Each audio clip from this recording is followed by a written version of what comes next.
Tumshukuru Mheshimiwa Rais wa Jamhuri ya Muungano wa Tanzania kutupatia shilingi milioni 700 kwa ajili ya kujenga daraja hili ambalo ni daraja la kiwango na nzuri sana. Daraja hili limetekelezwa kwa 100% kwa ilani ya Chama cha Mapinduzi.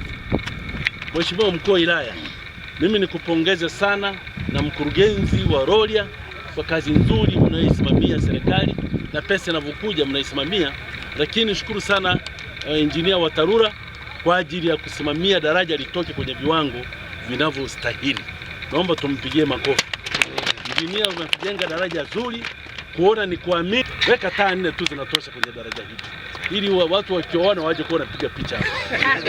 Inapendeza sana, lina mvuto, limejengwa na natural ya mawe na limewekwa kwenye viwango vya kutosha na urefu wa kutosha.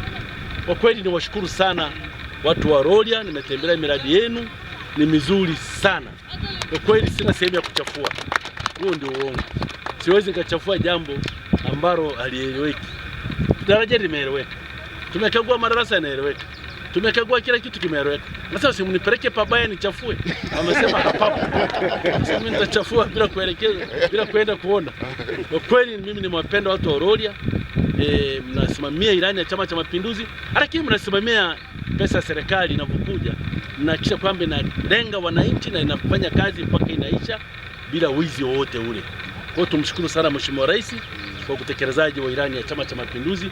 Mimi kama msemaji na msimamizi wa ilani ya Chama cha Mapinduzi naungana na wenzangu ambao tuko kwenye msafara kwamba miradi ya Rorya tumeikubali, inatekelezwa kwa 100%. Mheshimiwa Mwenyekiti, kabla sijasoma taarifa, naomba nitoe taarifa fupi tu ya utangulizi wa mradi huu wa ujenzi wa daraja la Nyathorogo.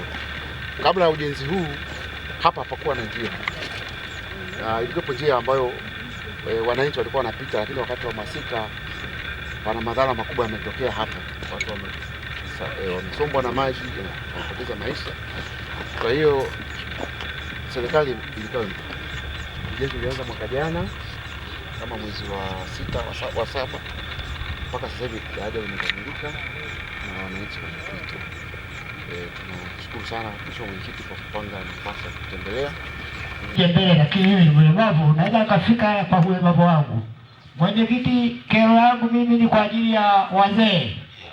Wazee Chang'ombe tunamalizika. Bahati nzuri umesema umekuja na hao wataalamu wote wa sekta zote, hatuna bima. Ukienda hapo dispensary ulipotoka kukagua, unaambiwa toa bima ya hapo na hapo shilingi 5,000. Sasa je, wazee mimi nimeshindwa kufika hapo. Mtafikaje pale na shilingi 5,000? Kwa kweli hiyo mwenyekiti, kama unataka uone wa CCM mkoa. Kwa majina naitwa Philemon James Chacha, ndiye mwenyekiti wa serikali ya kijiji cha Muhundwe, pale ambapo umepita ukakuonana mabango pale nyuma. Pale wananchi walikuwa na mabango ya aina 3. La kwanza, kuna nyumba ya mganga ambayo imejengwa pale kijijini kwa nguvu za wananchi. Wamejenga, wamefikia boma, wakawa wanahitaji, ambaye alitaka kujua kuhusu huduma kwa wazee. Mheshimiwa Mwenyekiti, naomba niseme wazee hawana bima, isipokuwa wazee walichonacho ni fomu za msamaha pale anapokuwa amekidhi vigezo vinavyohitajika. Naomba nikiri kwamba tumeiona hiyo changamoto, tumeipokea, lakini pamoja na hayo tumeshaleta mtumishi hapa ambaye akifanya kazi hapa, ambaye ni afisa ustawi wa jamii. Kwa hiyo hii huduma sasa badala ya kuifuata wilayani itapatikana hapa katika kituo chetu cha kutolea huduma, na huyo mtumishi alisharipoti na ni sehemu ya watu